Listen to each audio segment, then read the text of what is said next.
self-respecting hipster would ever enter this contest, let alone admit to being a hipster in the first place, so we're forced to assume that our contestants' participation is strictly ironic.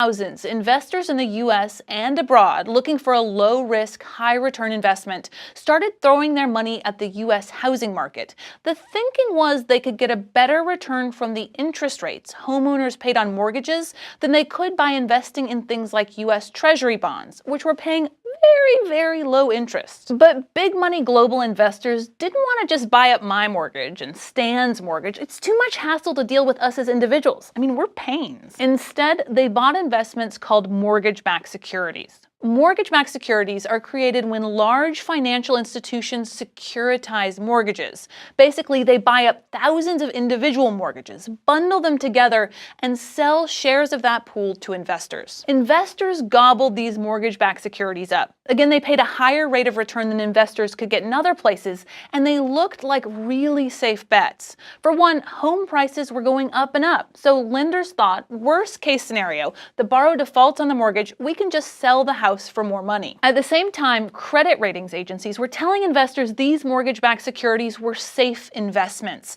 They gave a lot of these mortgage-backed securities AAA ratings, the best of the best. And back when mortgages were only for borrowers with good credit, mortgage debt was a good investment. Anyway, investors were desperate to buy more and more of these securities. So lenders did their best to help create more of them. But to create more of them, they needed more mortgages. So lenders loosened their standards and made loans to people with low income and poor credit. You'll hear these called subprime mortgages. Eventually, some institutions even started using what are called predatory lending practices to generate mortgages. They made loans without verifying income and offered absurd adjustable rate mortgages with payments people could afford at first, but quickly ballooned beyond their means. But these new subprime lending practices were brand new. That meant credit rating agencies could still point to historical data that indicated mortgage debt was a safe bet. But it wasn't. These investments were becoming less and less safe all the time. But investors trusted the ratings and kept pouring in their money. Traders also started selling an even riskier product called collateralized debt obligations, or CDOs. And again, some of these investments were given the highest credit ratings from the ratings agencies, even though many of them were made up of these incredibly risky loans. While the investors and traders and bankers were throwing money into the US housing market, the price of homes in the US was going up and up and up. The new lax lending requirements and low interest rates drove housing prices higher, which only made the mortgage-backed securities and CDOs seem like an even better investment. If the borrowers defaulted, the bank would still have this super valuable house, right? No, wrong. Let's go to the thought bubble. Actually, let's go to the housing bubble. You remember bubbles, right? Rapid price increases driven by irrational decisions.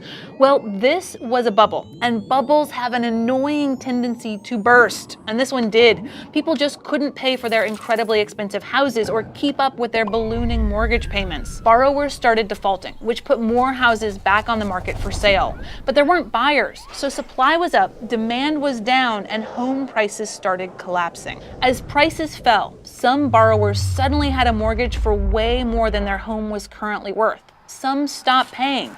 That led to more defaults, pushing housing prices down further. As this was happening, the big financial institutions stopped buying subprime mortgages, and subprime lenders were getting stuck with bad loans.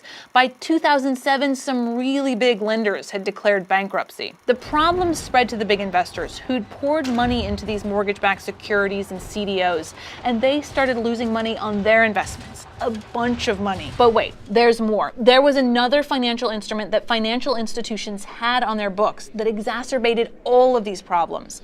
Unregulated over-the-counter derivatives, including something called credit default swaps that were basically sold as insurance against the default of mortgage-backed securities. Does AIG ring a bell? It sold tens of billions of dollars worth of these insurance policies without money to back them up when things went wrong. And as we mentioned, things went terribly wrong. These credit default swaps were also turned into other securities that essentially allowed traders to bet huge amounts of money on whether the values of mortgage securities would go up or down. All these bets, these financial instruments, resulted in an incredibly complicated web of assets, liabilities, and risks, so that when things started going bad, they went bad for the entire financial system. Thanks, Thought Bubble. Some major financial players declared bankruptcy, like Lehman Brothers. Others were forced into mergers or needed to be bailed out by the government. No one knew exactly how bad the balance sheets at some of these financial institutions really were. These complicated, unregulated assets